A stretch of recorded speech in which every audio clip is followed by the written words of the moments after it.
The fluorescent lights hummed their monotonous song, a flat, continuous drone that had become the soundtrack of Leo's existence. Day after day, they cast their pale, clinical glow over the endless rows of steel shelves, each one packed with relics of lives that no longer mattered. Or perhaps they had never mattered at all. He wasn't sure anymore. The archive stretched before him like a cathedral of forgotten things, a vast, sterile temple where dust motes drifted lazily through shafts of cold light, and the air itself seemed heavy with the weight of silence. To the few colleagues who passed through the archive without speaking, to the supervisors who barely glanced his way during quarterly reviews, to the city beyond the reinforced doors that he rarely saw anymore. He was a shadow among shadows, a placeholder in a system that churned forward with or without him. A bronze compass with a cracked face, its needle frozen permanently pointing nowhere. A faded photograph of a family gathered around a Christmas tree, their smiles captured in a moment that time had rendered meaningless. Each item received the same treatment. A barcode affixed to its surface, a series of numbers entered into the database, a place assigned on the shelves. The process was repetitive, predictable, and utterly devoid of connection. Leo had perfected the art of not thinking as he worked, of allowing his mind to go blank while his hands performed their assigned tasks. The family in the picture looked happy, or at least they had been pretending to be happy when the shutter clicked. He wondered where they were now. Dead, probably, scattered, forgotten, like everything else that ended up here. But Leo had long since stopped believing that. No one came here to remember. No one cared about the stories these objects once held. They were just things, accumulating dust in a place that existed only to justify its own existence. And he was just the man who put them on the shelves. He arrived at 8 in the morning, his footsteps echoing through the empty corridors as he descended the stairs to the basement level where the archive was housed. He scanned his badge at the reinforced door, waited for the mechanical click of the lock releasing, and stepped into the cold embrace of the space that had become his world. By 8:15, he was at his desk, the catalog system booting up on the ancient computer that hummed and whirred like it might give out at any moment. By 8:30, he was working, his eyes fixed on the screen, his hands moving through the motions that had become as natural as breathing. He simply chewed and swallowed, refueling the machine that was his body so it could continue performing its designated function. By 12:30, he was back at work. The afternoon stretched ahead of him like a desert, flat and featureless, each hour indistinguishable from the last. At 5 o'clock he logged off, scanned his badge again, and climbed the stairs back to the surface. The city outside was loud and chaotic, full of people who seemed to know where they were going and why. Leo walked through them like a ghost, invisible and untouched. His colleagues, few as they were, had long since stopped trying to engage him in conversation. He gave them nothing to work with, responding to their attempts at small talk with monosyllabic answers and blank stares. Eventually, they learned to leave him alone. And Leo had convinced himself that he preferred it that way. It was there when he woke up in his sparse one-room apartment, staring at the ceiling and trying to remember if there was any reason to get out of bed. It was there when he rode the subway to work, surrounded by strangers who looked right through him. It was there when he catalogued the artifacts, each one a reminder of someone who had once mattered, who had once believed their life had meaning. And it was there when he returned home at night, sitting alone in the dark, the silence pressing in on him from all sides. A ghost in the machine, his existence defined not by what he did, but by what he no longer felt. The assignment notification arrived without warning. A digital message that appeared on Leo's terminal at exactly 9:32 in the morning. It was flagged with a red border, indicating priority clearance, and the subject line read simply, "Immediate reassignment, Level 7 containment." Leo stared at the screen, his coffee growing cold in his hand. Level 7. He'd never been to level 7. In 7 years of cataloguing forgotten objects in the basement archive, he'd never been granted access to anything beyond level 3. The deeper levels were reserved for items deemed dangerous, sensitive, classified beyond the understanding of someone like him. Someone insignificant. She handed him a laminated badge clipped to a lanyard, her expression unreadable. "They need an archivist for documentation," she said, her voice flat and bureaucratic. "You've been selected. Report to Lab 7C immediately. Follow all security protocols. Do not deviate from your assigned task." She turned and walked away before Leo could ask any questions, her heels clicking against the linoleum floor like a countdown. The elevator moved slowly, groaning as it carried him deeper into the earth, past the familiar levels where he spent his days, past the sub-basements he'd only heard about in whispered conversations between colleagues who had more clearance than he did. The air grew colder with each passing floor, and by the time the doors finally opened, Leo could see his breath misting in front of his face. The corridor beyond was different from anything he'd seen before. The walls were reinforced steel, polished to a mirror shine, and the lighting was harsh and white, eliminating every shadow. His footsteps echoed too loudly, each one a reminder that he didn't belong here. The lab beyond was enormous, far larger than Leo had expected. The ceiling stretched high above him, disappearing into darkness, and the space was dominated by a single structure in the center, a cylindrical containment field that glowed with a soft, pulsing blue light. And inside that field, suspended in what appeared to be empty air, was something that made Leo's breath catch in his throat. The being's form was vaguely humanoid, tall and impossibly slender, with limbs that seemed too long and joints that bent in ways that defied anatomy. Its skin, if it could be called skin, shimmered with an iridescent quality, shifting between shades of silver and deep violet as it moved. But it was the eyes that held Leo frozen in place. They were vast and luminous, multifaceted like gemstones, and they reflected light in patterns that seemed to form shapes and symbols Leo couldn't quite comprehend. Subject 0. That's what the file on his terminal had called it.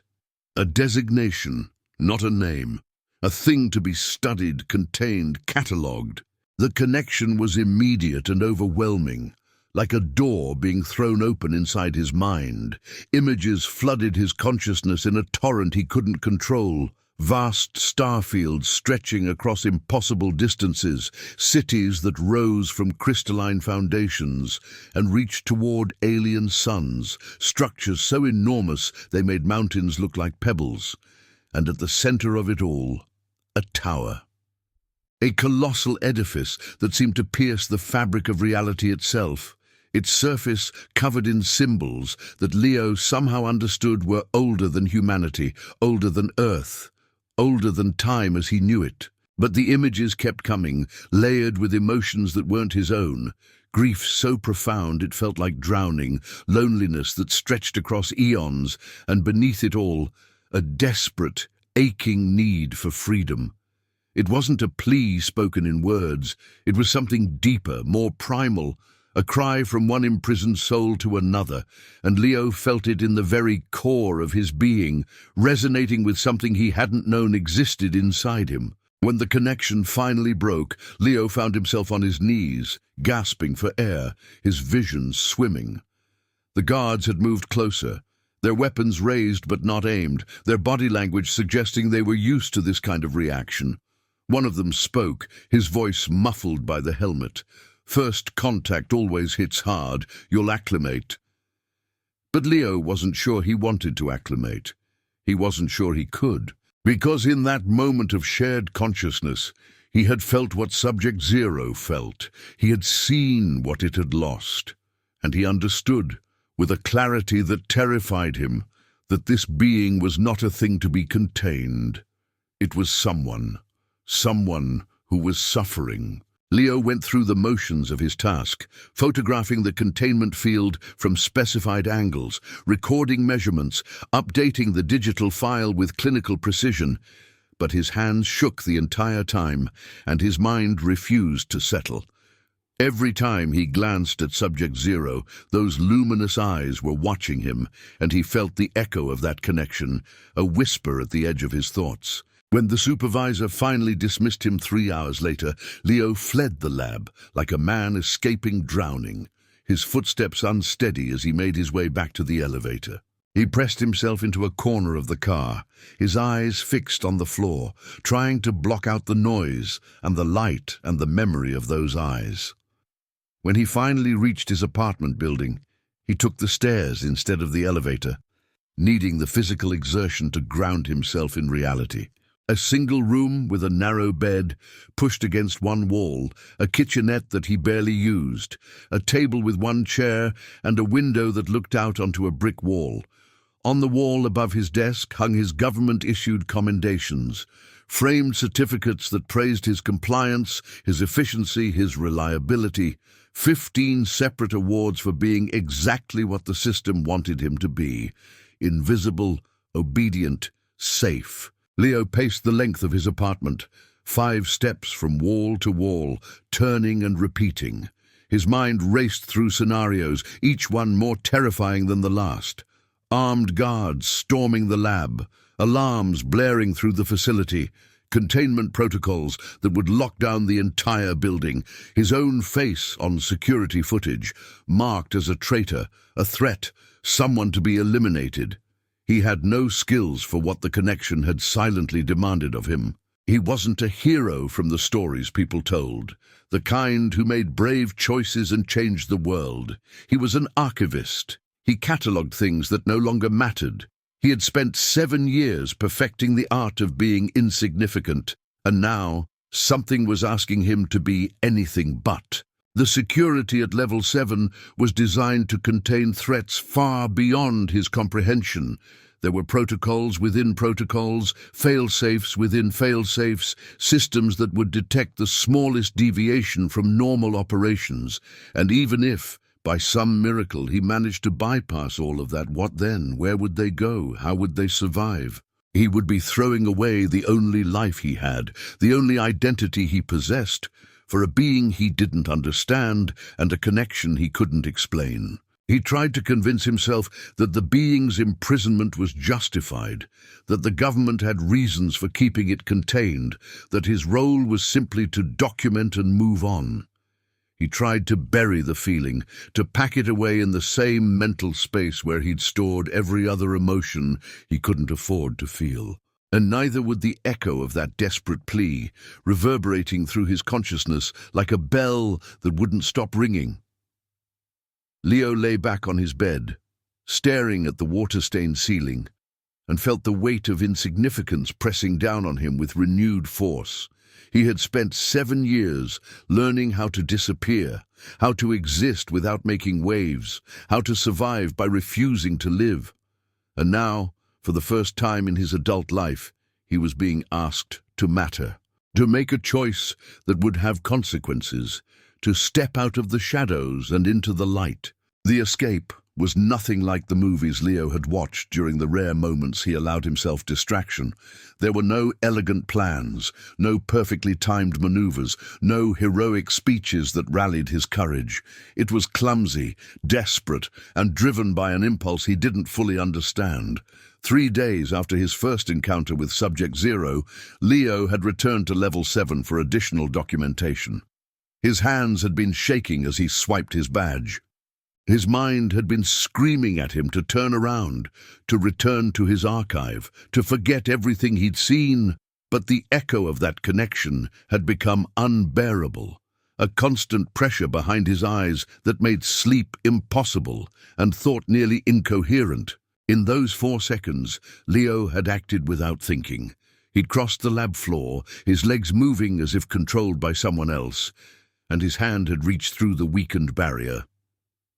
Subject Zero's skin had been cold to the touch, smooth and impossibly delicate, and the moment their physical contact was established, the world had exploded into sensation. Then Leo was running, half dragging, half carrying the entity toward the emergency exit. Alarms shrieking behind them, voices shouting orders in the chaos. Subject Zero, no, he had to start thinking of it differently, as someone rather than something was slumped against the brick wall, its luminous form dimmed and flickering like a dying light bulb. The entity's breathing, if it could be called breathing, came in shallow, irregular patterns that made Leo's chest tighten with worry. The being lifted its head, those vast, multifaceted eyes focusing on Leo with visible effort. And when it spoke, the voice bypassed Leo's ears entirely, manifesting directly inside his consciousness. "My name," the voice said, resonating with harmonics that felt both ancient and impossibly gentle, "is Kyle." The name settled into Leo's mind like a stone dropped into still water, creating ripples that spread through his entire understanding of reality. This wasn't Subject Zero, an object to be catalogued and contained. This was Kale, an individual with identity, with history, with a self that deserved recognition. Every instinct screamed at him to refuse, to maintain the boundaries of his own consciousness, but he'd already crossed so many lines that one more seemed inevitable.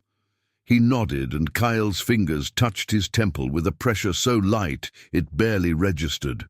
Leo saw humanity as it had once been, thousands of years ago, before recorded history began. He saw minds linked in networks of shared consciousness, thoughts flowing between individuals as easily as breath, creating a collective intelligence that solved problems with breathtaking elegance. Cities rose from the earth not through the labor of separated workers, but through unified intention, each person contributing their unique perspective to a greater whole. Mathematics, art, science, and spirituality existed as one seamless discipline, and innovation occurred at a pace that made the modern world look paralyzed by comparison. It rose from the plains of Mesopotamia, its architecture defying the limitations of primitive materials, composed of crystalline matrices that resonated with thought itself.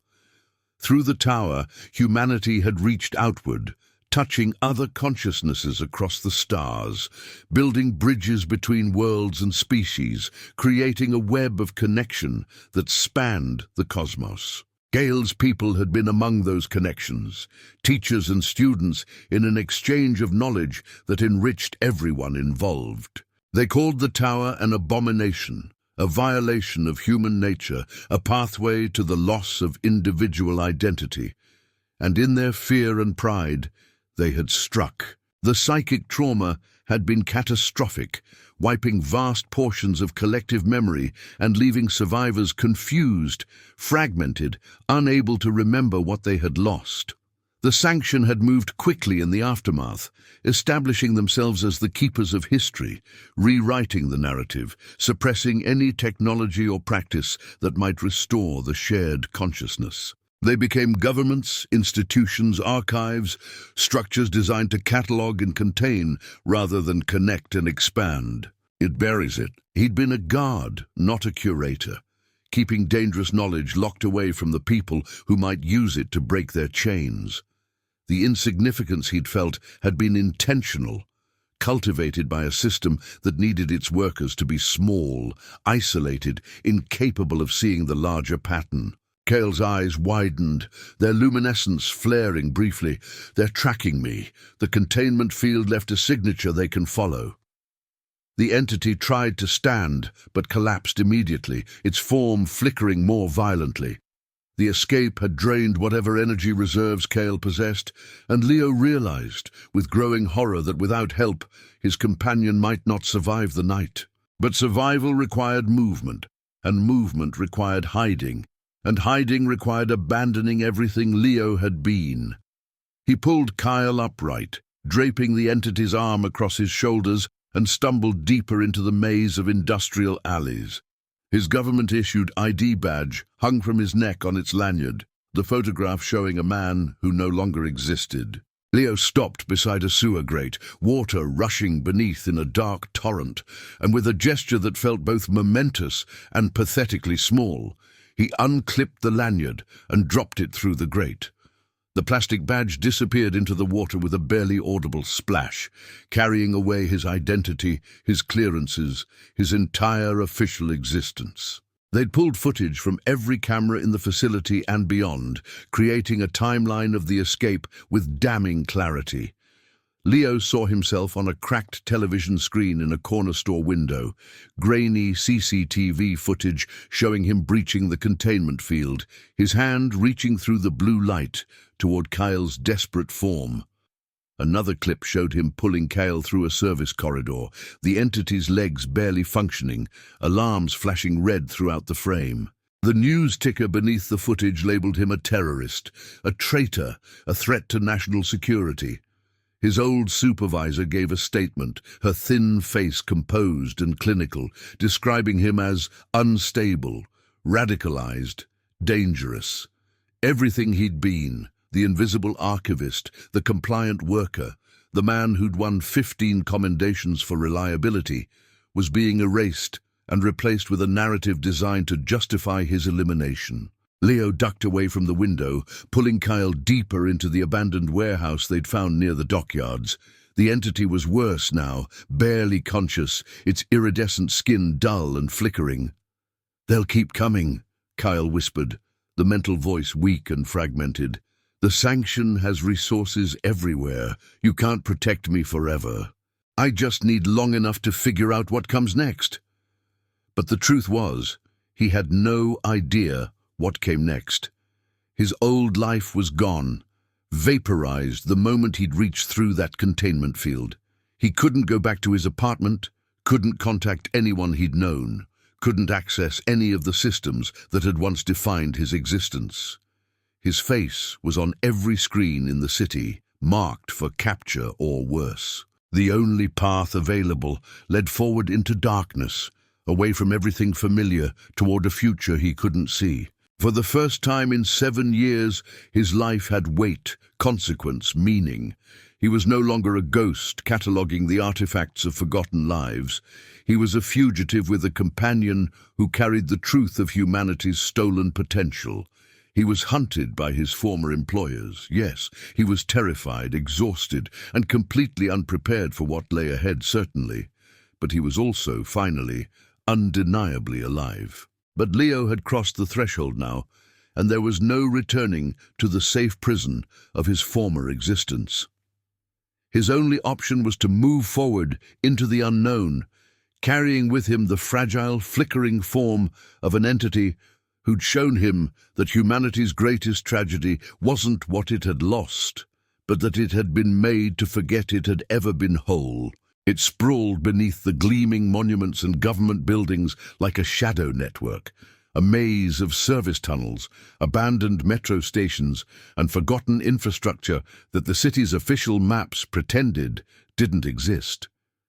Kyle had guided him here through fragmented mental directions, the entity's consciousness flickering in and out like a radio signal struggling through interference. "The sanction controls the surface," Kyle had whispered directly into Leo's mind, each word seeming to cost immense effort. "But down here, in the spaces they've forgotten, there's room to breathe." The air below was thick with moisture and decay, heavy with the smell of stagnant water and something organic that Leo tried not to identify. Pipes ran along the walls like arteries, some still functioning and thrumming with the flow of water or steam. Others cracked and silent. The only light came from emergency fixtures spaced far apart, their yellow glow barely penetrating the darkness between them. Above ground, Leo's face was everywhere, plastered on digital billboards, flashing across news feeds, printed on flyers that materialized on every corner with terrifying speed. The sanctions' reach was absolute in the world of official channels, their resources seemingly limitless. Down here, however, they were just two fugitives among many. The tunnels housed a population the city refused to acknowledge, people who'd fallen through society's cracks, who'd chosen or been forced into invisibility, who survived by understanding the systems from the underside. Not the shuffling gait of the tunnel dwellers, but the precise, measured cadence of trained operatives. Leo's heart hammered against his ribs as he pulled Cale into a recessed alcove that had once housed electrical equipment. The entity's luminescence was impossible to hide completely, but Leo pressed them both as far back as possible, holding his breath as the footsteps grew closer. Two figures emerged from the tunnel, dressed in dark tactical gear without any identifying insignia. Their faces were obscured by masks that reflected no light, making them appear faceless, inhuman. They moved with the efficiency of people who'd tracked prey through these tunnels before. Their weapons, sleek devices that hummed with barely audible frequencies, sweeping the space in coordinated patterns. Leo watched through a gap in the alcove as they paused at the junction, one of them tilting their head, as if listening to instructions through an earpiece. "We need to create interference." But Leo had no idea how to create interference, no training in counter-surveillance, no skills beyond cataloging objects in a controlled environment. His mind raced through possibilities, finding nothing useful until his eyes landed on the damaged pipe running along the alcove's ceiling. It was marked with faded warnings about steam pressure, and a thin hiss of vapor leaked from a crack near the junction point. Moving with a care born of pure terror, Leo reached up and gripped the pipe near the damaged section. The metal was hot enough to burn, but he held on, using his weight to lever the crack wider. The pipe groaned, a low metallic sound that made the operative's head snap toward the alcove, and then it burst. Superheated steam exploded into the junction in a scalding white cloud, filling the space with roiling vapor that turned visibility to zero. The operatives shouted, the first human sounds Leo had heard them make, and retreated back down the tunnel they'd come from, their equipment likely rendered useless by the sudden change in thermal and atmospheric conditions. Behind them, the burst pipe continued its violent hissing, creating a temporary barrier that bought them precious minutes. Kyle's mental voice, weak but tinged with something that might have been approval, whispered, "You're learning. Adaptation under pressure. That's what survival requires." Leo hadn't eaten since before the escape, and while Cale's biological needs were different, the entity seemed to draw sustenance from ambient energy in ways Leo didn't fully understand. Leo's human body was beginning to shut down from lack of fuel. They needed supplies, which meant returning to the surface, which meant exposure. They monitor transportation hubs, commercial districts, anywhere a fugitive might seek resources, but they're watching for someone desperate, someone panicking. You need to become someone else, not in disguise, but in behavior. Walk with purpose. Belong. The advice should have been impossible to implement.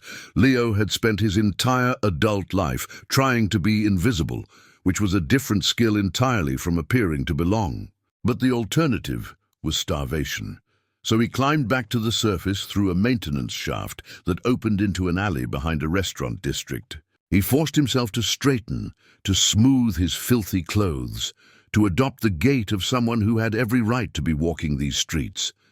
His face was still everywhere. He saw it on a newsstand screen as he passed, accompanied by a scrolling update about the ongoing manhunt.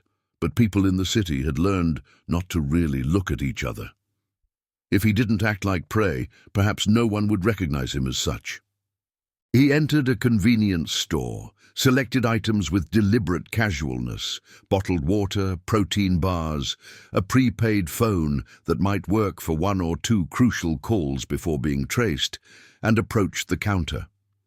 The clerk was young, distracted by her own phone, barely glancing up as she scanned the items.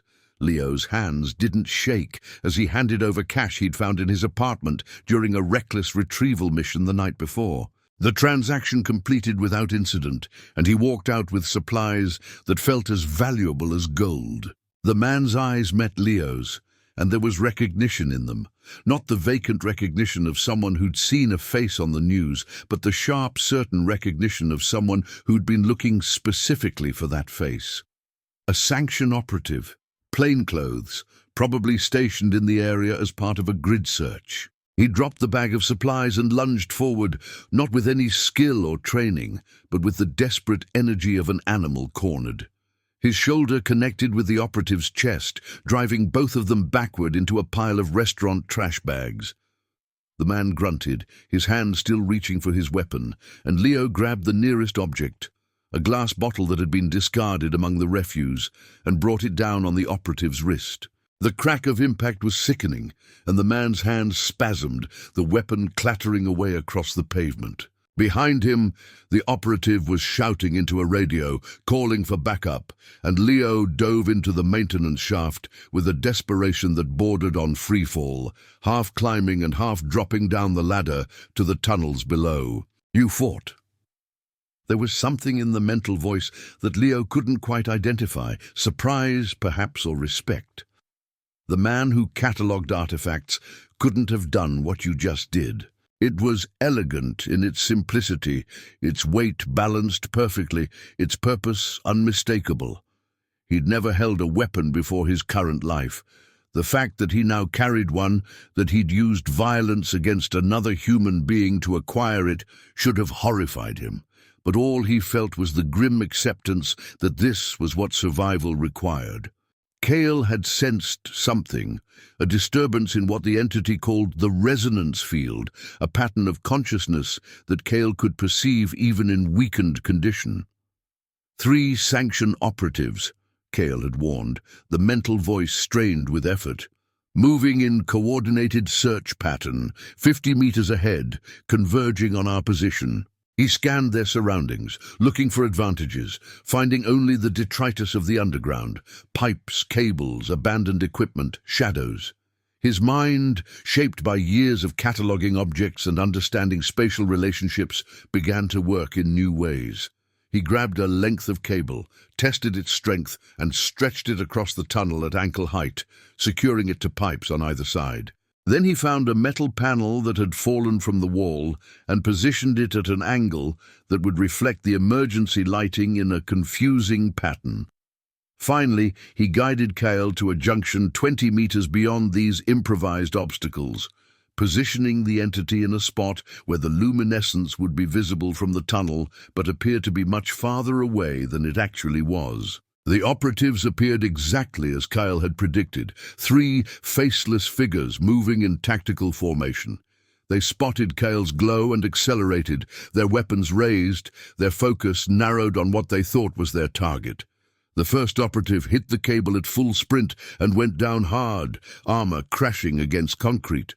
The second, following too closely, tripped over the first, and the third, distracted by the sudden chaos, caught the reflected light pattern and hesitated just long enough for Leo to emerge from concealment. The drums cascaded across the tunnel, creating a barrier of rolling, clanging obstacles that forced the operatives to retreat or be crushed. In the confusion, Leo and Cale disappeared into a side passage, the sounds of the operatives' frustrated shouts fading behind them. "These are skills you never had before." The entity's tone held something like wonder. "The Sanction trains their operatives for years to develop this level of adaptive thinking. You're learning it in days because your survival depends on it." The man who'd spent 7 years cataloging artifacts in a sterile archive, moving through each day in numb compliance, would have died within hours of the escape. That man had been incapable of hot-wiring a vehicle, which Leo had done to steal a delivery van for a crucial cross-city movement. That man couldn't have created diversions, identified threats in crowds, improvised weapons from environment, or fought with the desperate creativity of someone who refused to return to captivity. The city's underbelly had become a classroom where the curriculum was survival, and the tuition was paid in fear, exhaustion, and the constant erosion of the person Leo used to be. But with each test passed, with each narrow escape, with each small victory carved from the jaws of certain capture, something new was being built. Not a return to the old Leo, who'd been nothing more than a ghost cataloguing the debris of forgotten lives, but someone different, someone harder, someone capable. They were running out of time, pursued by operatives who never seemed to tire, never seemed to make mistakes, whose resources appeared infinite. The numbness that had defined his previous existence was completely gone, burned away by necessity and purpose. In its place was a sharp, almost painful awareness of being alive. Every breath mattered. Every choice had weight. Every moment was vivid with consequence. And as he glanced back at Kale, the entity who'd shown him that humanity's greatest tragedy was forgetting it had once been whole, Leo made a silent promise. They would survive this. They would find a way forward, because the alternative, returning to the comfortable prison of insignificance, was no longer an option he could tolerate. The threshold had been crossed, the old life abandoned, and the only path led deeper into the unknown, where enemies gathered in the shadows, and every test brought him one step closer to becoming the person this impossible situation demanded he become. The walls were water-stained and crumbling, exposing skeletal frameworks of wood and wire. The windows had been boarded over from the outside, leaving only thin slivers of daylight that cut through the darkness in dusty beams. The floor creaked with every step, and the air smelled of mold and decay, and the accumulated sadness of a structure waiting to die. But it was hidden, unmonitored, and 3 stories above the ground, factors that made it infinitely preferable to the tunnels they'd been living in for the past week. Star charts that mapped celestial alignments from thousands of years ago, architectural diagrams that showed the Tower of Babel not as the mythological structure from biblical stories, but as a sophisticated network hub with precise geometric relationships to other sites across the globe. Mathematical formulas that described consciousness as a field phenomenon, something that could be amplified, transmitted, and shared across vast distances. At first, the information had been overwhelming, a deluge of concepts that Leo's education hadn't prepared him to understand. But his years as an archivist had trained him in one crucial skill: pattern recognition. He knew how to look at disparate pieces of data and find the connections between them, how to trace relationships across seemingly unrelated categories, how to build coherent structures from chaos. And as he'd worked through Kyle's shared knowledge, translating the entity's mental projections into hand-drawn charts and written notes, patterns had begun to emerge. Teotihuacan in Mexico. Each site, according to Kyle's data, had contained subsidiary nodes, smaller versions of the tower's crystalline matrices designed to amplify and relay the shared consciousness of local populations to the central hub. When the sanction had destroyed the tower, they'd systematically dismantled or buried these subsidiary nodes, breaking the network and isolating humanity into fragments. Hidden, forgotten, protected by layers of secrecy and time, but intact. If they could find it, if they could activate it, they might be able to restore a fraction of what humanity had lost. Not the full global network. That would require reconstruction of the tower itself, an impossibility given the sanction's current power, but perhaps a localized, shared consciousness. Enough to remind people what connection felt like. Enough to plant seeds of resistance against the architecture of isolation that had imprisoned humanity for millennia. But something else had joined it. Determination, sharp and focused, burning away the last vestiges of the man who'd once believed his only option was to catalogue objects and wait for death. Running was no longer enough. Survival, while necessary, was insufficient as a goal.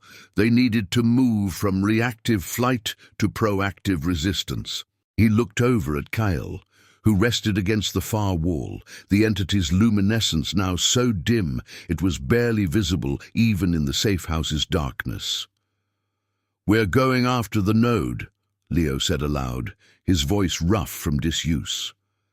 They'd been communicating primarily through Kyle's telepathic projection, speaking aloud only when mental transmission was too taxing for the entity's depleted state.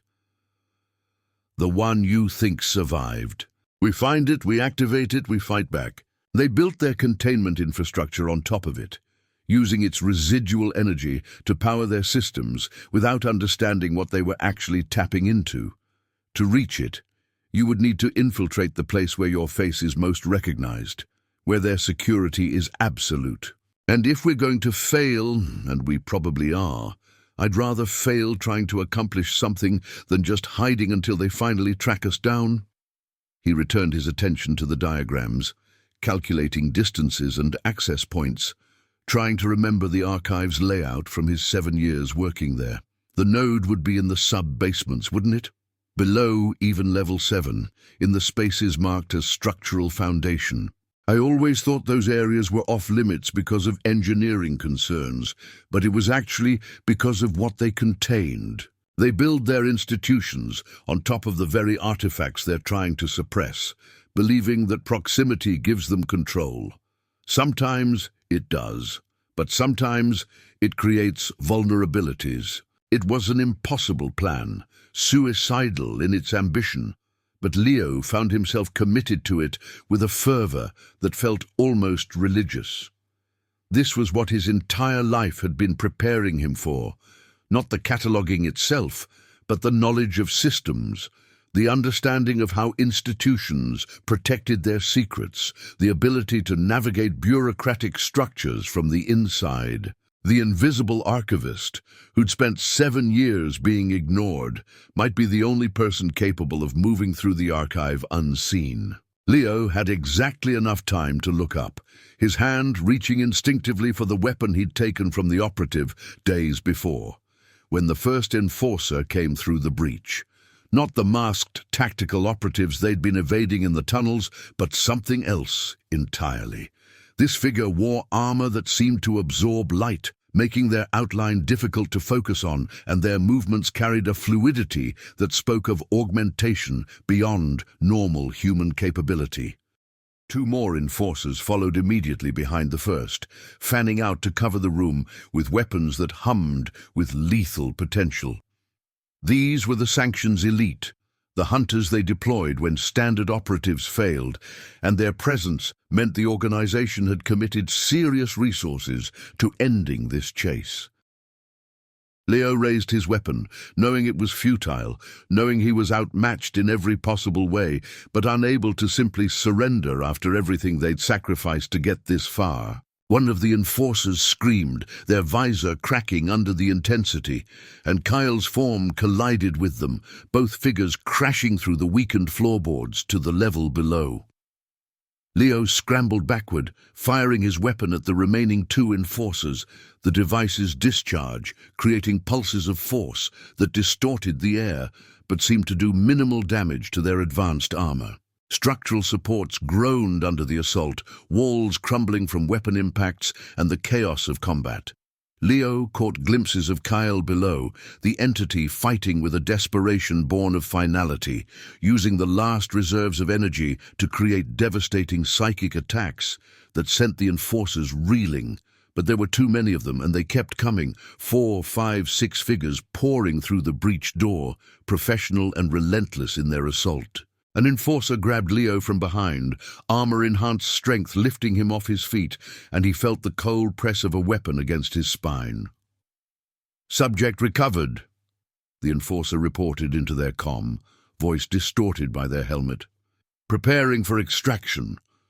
But before they could execute whatever protocol came next, a section of floor collapsed beneath them, weakened by the ongoing destruction.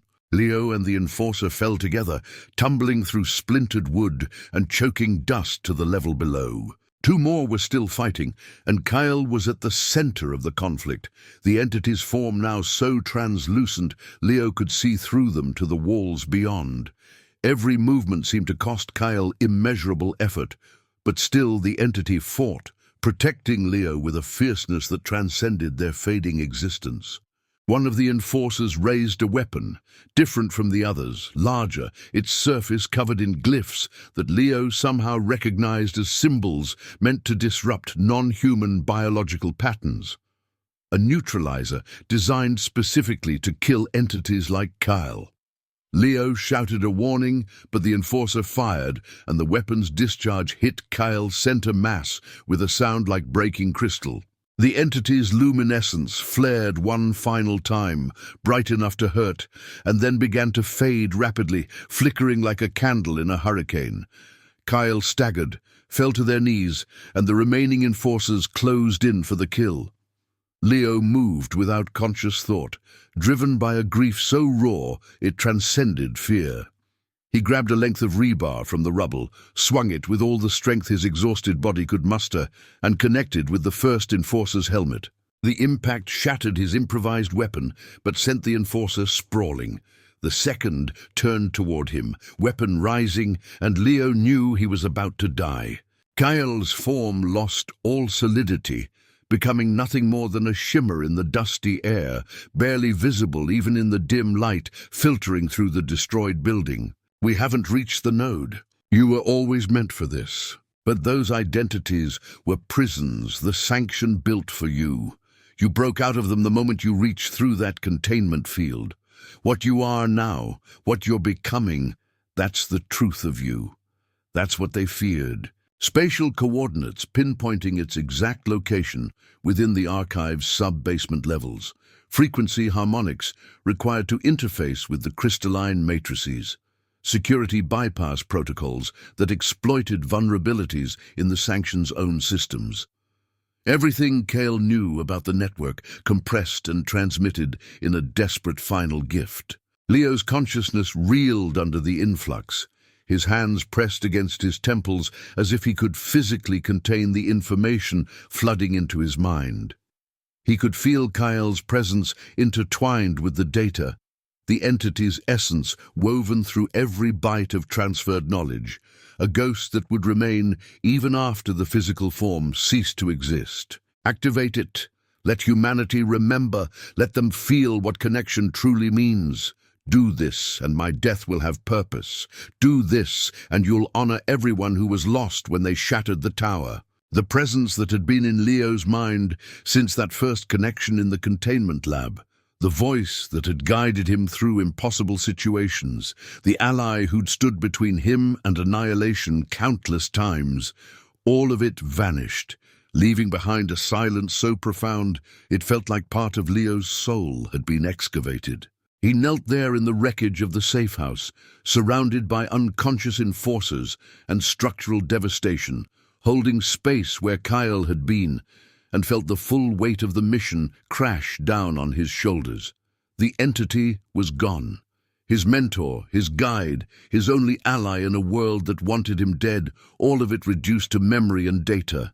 He'd failed to protect Kale. He'd failed to get them to safety. He'd failed at the most basic responsibility of keeping his companion alive. He could feel the activation sequence like muscle memory, could sense the frequency harmonics as if they were songs he'd always known. That identity had been a lie, a cage built by an organization that needed its workers to be small, isolated, incapable of imagining they could be anything more.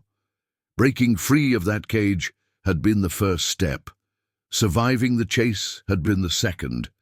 But finishing the mission, that would be the ultimate transformation. More enforcers would be arriving soon, drawn by the sounds of combat and the distress signals from their fallen colleagues. Leo forced himself to stand, his body screaming protest from a dozen injuries, and looked down at the spot where Kale had made their final stand. There was nothing left to bury, no body to honor, just empty space where extraordinary presence had been. I'll activate it, and when humanity starts to remember what they once were, your name will be the first thing I make sure they know. He picked up his weapon from the rubble, checked that the data in his mind was still accessible, and moved toward the shattered door. The archive was waiting, the node was waiting, the sanction was waiting. And Leo, the former archivist who'd been transformed by impossible circumstances into something approaching a warrior, was ready to finish what they'd started, or die trying. Kyle's death wasn't just a personal loss. It was the death of the quest as they'd understood it, the end of running and surviving. But from that ending, something new was beginning. Not a rescue mission anymore, not a desperate flight from capture, but a deliberate strike against the heart of the institution that had imprisoned humanity for millennia. Leo stepped out of the ruined safe house into the fading afternoon light, his face set with determination, carrying within him the final gift of a dying entity and the weight of humanity's forgotten history. The sanction had taken everything from him, his old life, his sense of safety, his mentor, his companion. But they'd also, inadvertently, created their own worst nightmare. Someone who had nothing left to lose, everything to fight for, and the knowledge required to strike where they were most vulnerable. The ordeal had broken him. But from the pieces, something harder and more dangerous was being forged, and the sanction, for all their resources and power, had no idea what was coming for them. Leo found shelter in the basement of a Chinese restaurant that had closed hours earlier, slipping through a service entrance while the owners counted their registers upstairs. The space smelled of old cooking oil and cardboard, and the only light came from a single bare bulb that swung gently from the ceiling, casting shadows that moved across the concrete walls like living things. He sat with his back against a stack of supply crates, his hands shaking from adrenaline crash and grief, and tried to access the data Kyle had transferred during those final moments. But Leo had spent 7 years cataloging artifacts, which meant 7 years identifying classification systems, decoding archival notation, understanding how information was structured to be both preserved and protected. His brain, trained to recognize patterns even in chaos, began to work through the encryption instinctively, finding handholds in the seemingly random data. The first layer revealed itself as a substitution cipher based on ancient Sumerian glyphs, each symbol corresponding to coordinates in a 3-dimensional matrix. Leo didn't consciously know Sumerian, but Kale's transfer had included linguistic frameworks, embedded knowledge that surfaced as needed. He pulled out a scrap of paper from his pocket and began transcribing, his handwriting shaky but legible, translating symbols into numbers with a precision that surprised him.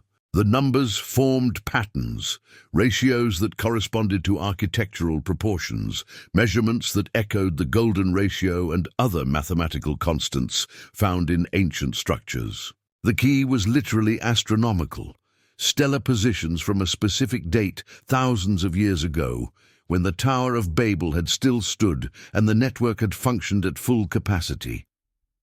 Leo closed his eyes and accessed the star charts Kyle had shared earlier, overlaying them against the encrypted data in his mind's eye. Alignments emerged, connections between constellation patterns and alphanumeric sequences, and slowly the cipher began to dissolve, revealing the information beneath. His eyes burned from exhaustion and grief, but he pushed through all of it, driven by the promise he'd made to Kale's fading presence, by the knowledge that every moment he delayed gave the sanction more time to locate him, by the understanding that this encryption contained something crucial. It was a quantum encryption, designed to be opened only by consciousness itself, specifically by a consciousness that had experienced direct psychic connection with Kyle. The encryption didn't just require intellectual decoding, it required empathic resonance, feeling the patterns rather than merely thinking through them. Leo had to remember what it felt like when Kale's mind had touched his, had to recreate that sensation of two consciousnesses overlapping, had to approach the data not as an external puzzle, but as a shared memory. But beneath those painful emotions, something else. Gratitude for Kale's sacrifice, respect for the entity's unwavering commitment to the mission, and a profound sense of connection that death couldn't completely sever. As those feelings intensified, the quantum encryption recognized them, validated them, and opened. The node wasn't in his old archive, despite all their earlier calculations. Kyle had misdirected them, or perhaps the entity's weakened state had confused the details. The actual location was the Library of Congress, specifically in a sub-basement level that officially didn't exist in any public architectural records. The library had been built in 1897, but the site it occupied was far older, and during excavation for the foundation, workers had discovered crystalline structures that predated any known civilization in the Americas by thousands of years. Rather than destroying it, they'd built the library directly on top of it, using its residual energy to power preservation systems while ensuring it remained hidden, forgotten, accessible only to those with the highest clearance.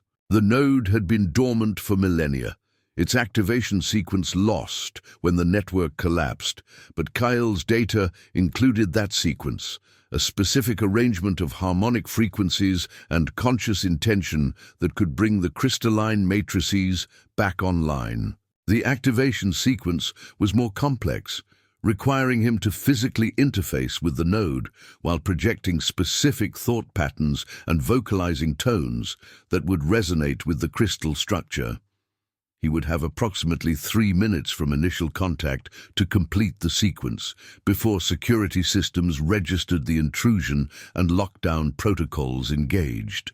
3 minutes to achieve what the sanction had spent thousands of years preventing. He also understood with terrible clarity that this was a one-way mission. The moment he activated the node, every sanction resource in the city would converge on his location. There would be no escape, no chance to slip away into the tunnels or disappear into crowds. He would accomplish the mission or die trying, and given the organization's resources and ruthlessness, death was by far the more probable outcome. But that realization didn't diminish his determination. If anything, it sharpened it. Kyle had died to give him this information. The entity's final act had been one of absolute faith that Leo could finish what they'd started together. The sanction's response to Kale's death and Leo's continued freedom had been overwhelming and immediate. Drones filled the sky, not the commercial quadcopters civilians used, but military-grade surveillance units equipped with facial recognition and thermal imaging, their rotors creating a constant low thrum that made the air vibrate. The streets were checkpointed at major intersections, tactical teams in unmarked vehicles running random stops on anyone who fit Leo's general profile.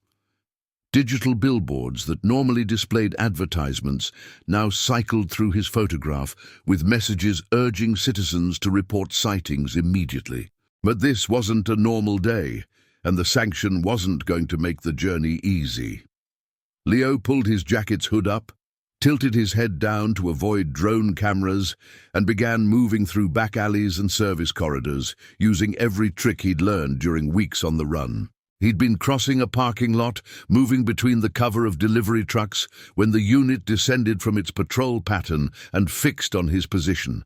Its cameras swiveled, zooming in, and Leo knew he had seconds before it transmitted his location to tactical teams. He grabbed a handful of gravel from a decorative planter and hurled it at the drone's rotors. His aim was terrible, but one piece of gravel connected with a rotor blade, creating a momentary imbalance. The drone wobbled, its stabilization system compensating, and in that brief window of distraction, Leo dove into the station's service entrance and disappeared into the crowd of commuters. Leo kept to the edges of crowds, using taller individuals as visual cover, and made his way to the Red Line platform. The subway would get him closer to Capitol Hill, closer to the library, closer to the node that contained humanity's last chance at remembering what it had lost. As Leo descended the escalator to the platform, he spotted them, 2 operatives in civilian clothing, their posture and positioning marking them as clearly as if they'd worn uniforms.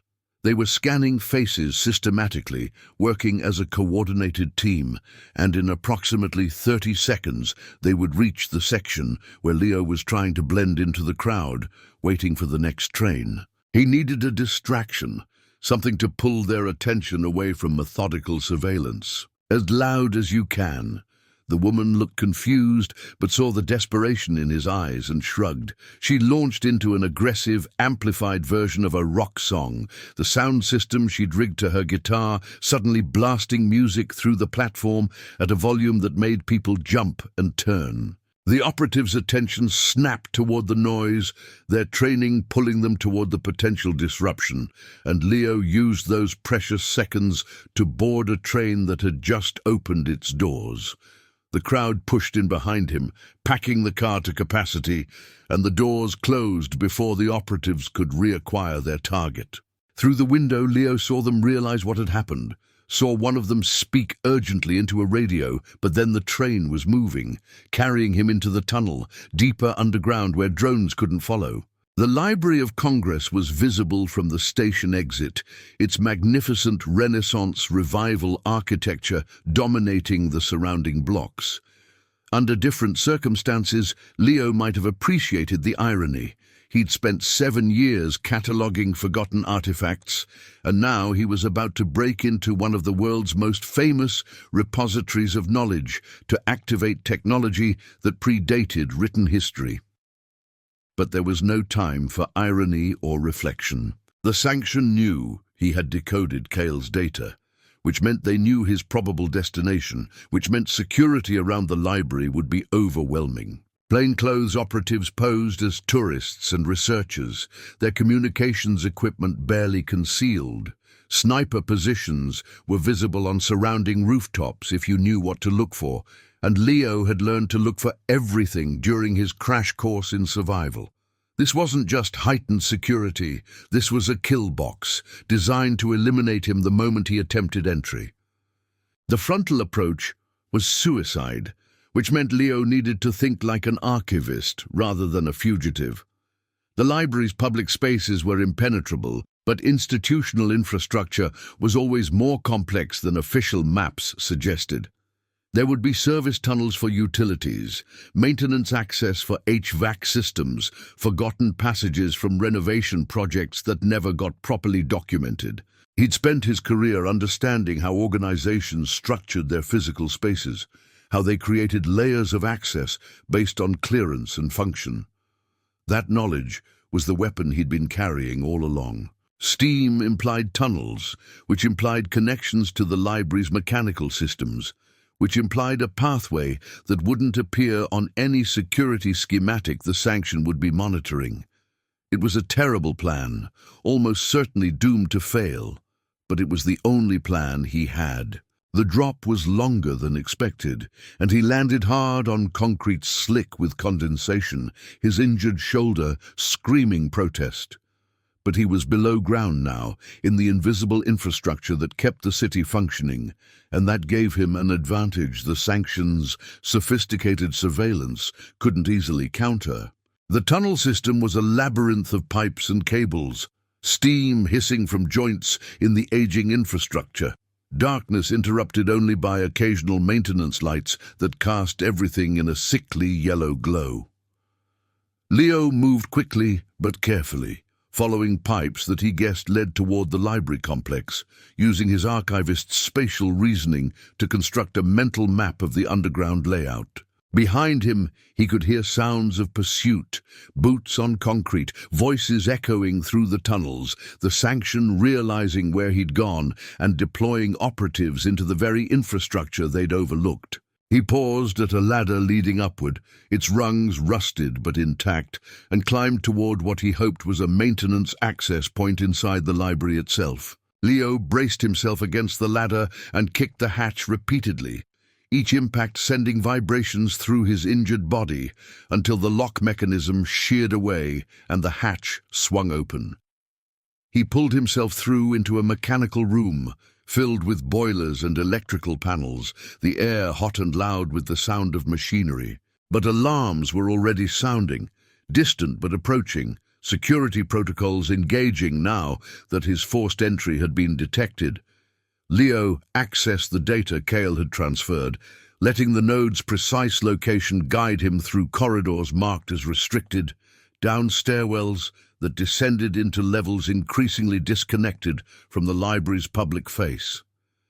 Sub-basement 1 housed climate-controlled storage for sensitive materials. Sub-basement 2 contained server farms and security operations.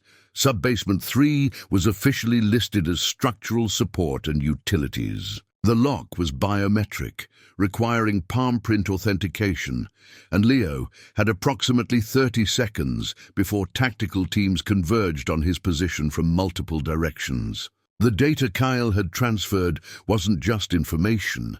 It contained fragments of the entity's biosignature, encoded in ways that resonated with the node's ancient technology. The scanner flickered, confused by input that was simultaneously human and other, and the security system glitched. The door's magnetic lock disengaged with a click that sounded like deliverance. Leo descended the final stairwell into sub-basement 4 just as the tactical teams reached the upper level. Gunfire echoed through the corridors above. Warning shots or deliberate attempts to wound, he couldn't tell, but he was beyond their reach now, at least temporarily. Standing at the threshold of a space that shouldn't exist in a building constructed in the 19th century. The chamber was vast, stretching far beyond what the library's foundation footprint should have allowed. The walls weren't concrete, but something that looked like polished obsidian, inscribed with symbols that glowed faintly with their own internal luminescence. And at the chamber's center, rising from the floor in a spiral of impossible geometry, was the node.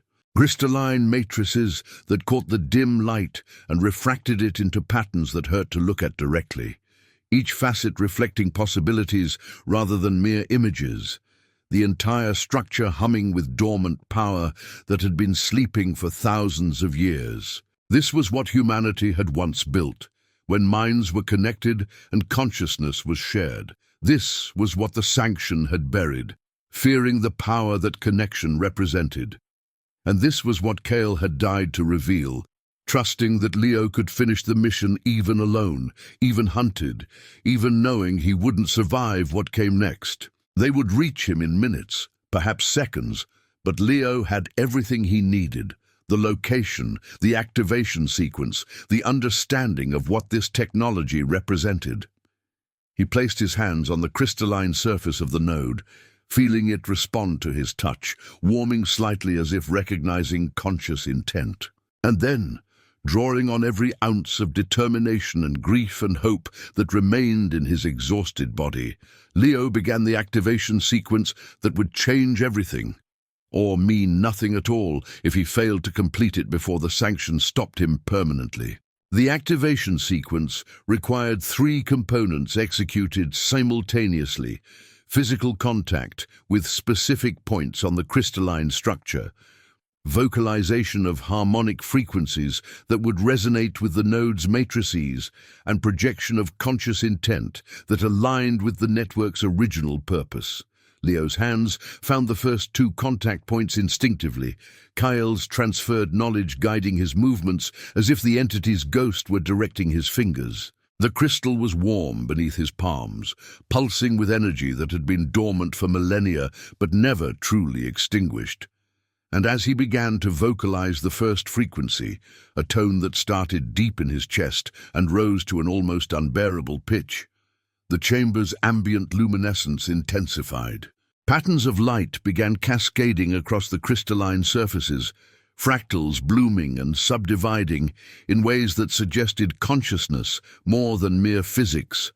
The hum of dormant power became a chord, harmonizing with Leo's vocalization, and he felt the network beginning to wake, reaching outward through connections that had been severed thousands of years ago, but whose pathways remained etched into the fabric of the world. Stop! His face was unremarkable, the kind that would disappear in any crowd, but his eyes held the sharp intelligence of someone who'd spent a lifetime orchestrating events from behind curtains. He carried no weapon, made no threatening gesture, but his presence radiated command in a way that made the tactical team's guns seem crude by comparison. "Marcus Thorne," the man introduced himself, as if they were meeting in a boardroom rather than an ancient chamber, while Leo attempted to activate forbidden technology. "Director of Historical Preservation," which is, of course, a euphemism. I lead the North American operations of the organization you've come to know as the Sanction." He took several steps into the chamber, his movements unhurried, his attention fixed on Leo with the focus of a surgeon examining a particularly interesting specimen. "I must say, Mr. Castellan, you've been remarkably persistent. 7 years you worked in our archive without causing a single incident, and then you throw it all away for a non-human entity and a mythology you barely understand." But Thorne's arrival had created a new variable, a complication that threatened to derail everything Cale had died for. "We shattered nothing. We saved humanity from dissolution. The tower didn't create connection. It created obliteration of self. Individual identity, personal autonomy, the very concept of the sovereign mind, all of it was being erased in favor of a collective that would have reduced humans to neurons in a planetary brain." He moved closer, his hands clasped behind his back in a professorial pose. "You're an archivist, Leo. You understand preservation. That's what we do. We preserve humanity's right to remain separate, individual, free from the tyranny of enforced unity, by suppressing technology that could elevate consciousness, by murdering anyone who gets close to the truth. The dissolution of ego boundaries would trigger mass psychological collapse. You'd be condemning humanity to madness in the name of liberation." The Sanction's leader wasn't wrong about the risks. Reconnecting consciousness across a species that had evolved for thousands of years in isolation would be traumatic, possibly devastating. But the argument assumed that the only options were absolute separation or total dissolution, which was a false dichotomy. The network wasn't designed to erase individuality. It was meant to allow chosen connection, conscious sharing between minds that remained fundamentally distinct. "Cale showed me what it was like," Leo said, his hands shifting to the third and fourth contact points on the crystalline surface. The motion was subtle, disguised as a casual adjustment, but it advanced the activation sequence by another increment. The shared consciousness wasn't obliteration, it was expansion. Individuals remained themselves, but gained access to perspectives and knowledge beyond their isolated experience. It was what humanity could become if it chose connection over control. "I know exactly how it functions and exactly what's required to activate it." He took another step forward, closing the distance between them. "You need unbroken concentration to complete the vocalization sequence. You need emotional alignment with the network's purpose to establish the conscious connection. And you need approximately 90 seconds of uninterrupted contact with the crystal matrices. I only need to disrupt one of those elements to prevent activation." Thorne was right about the technical requirements, but the Sanction leader had made a critical error. He'd revealed that he understood the activation process in detail, which meant he'd studied it, which meant he'd been in direct contact with network-related technology, which meant traces of that contact would still be present in his biosignature. And the node, as Kyle had explained, recognized consciousness that had touched the network's remnants.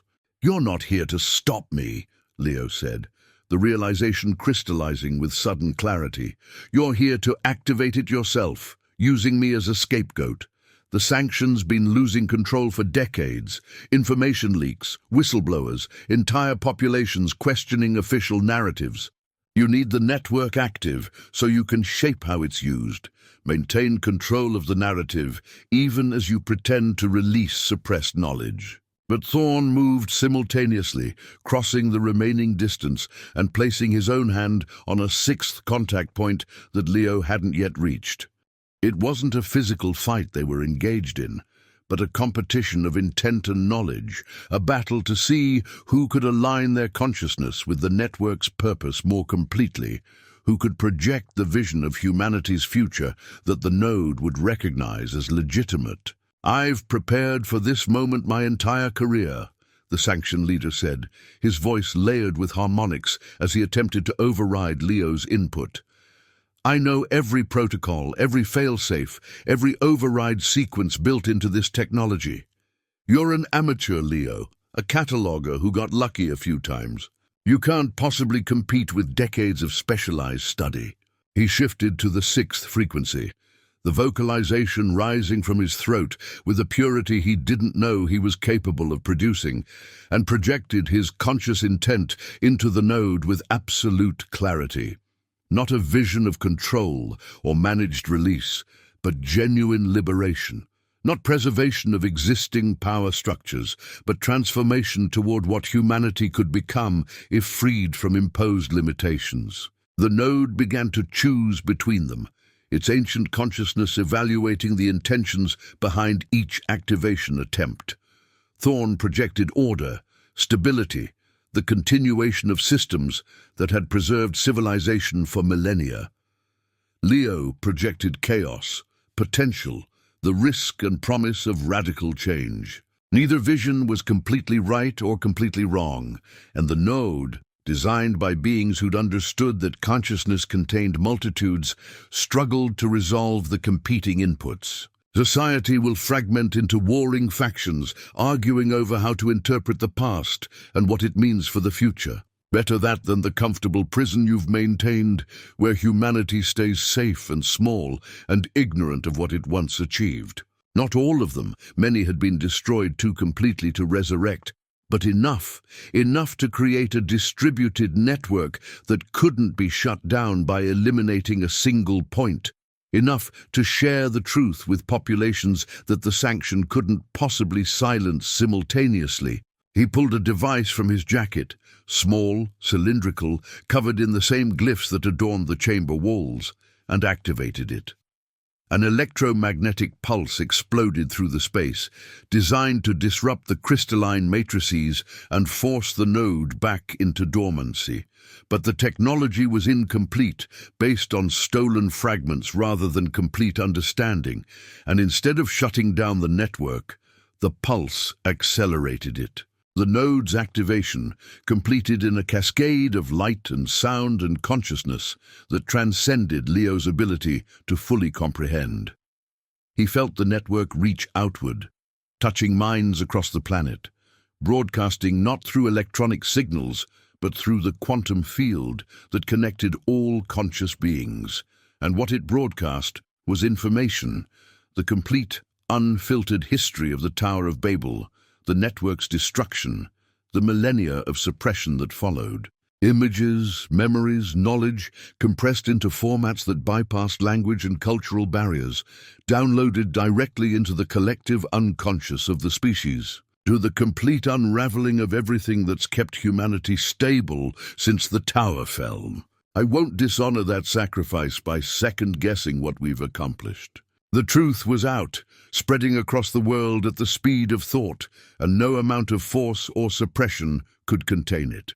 He climbed the stairs back to sub-basement 3, then 2, then 1, ascending toward the surface with each step taking him closer to a world that would be fundamentally different from the one he'd left hours earlier. People stood in the streets, staring at nothing, their expressions dazed and wondering. Screens everywhere, phones, tablets, digital billboards displayed the same content. Historical footage that shouldn't exist, architectural plans for structures that predated known civilization, testimonies from whistleblowers who'd been silenced or eliminated over the centuries. The network wasn't just broadcasting information, it was organizing it, presenting it in formats that made the truth undeniable, irrefutable, impossible to dismiss as conspiracy or delusion.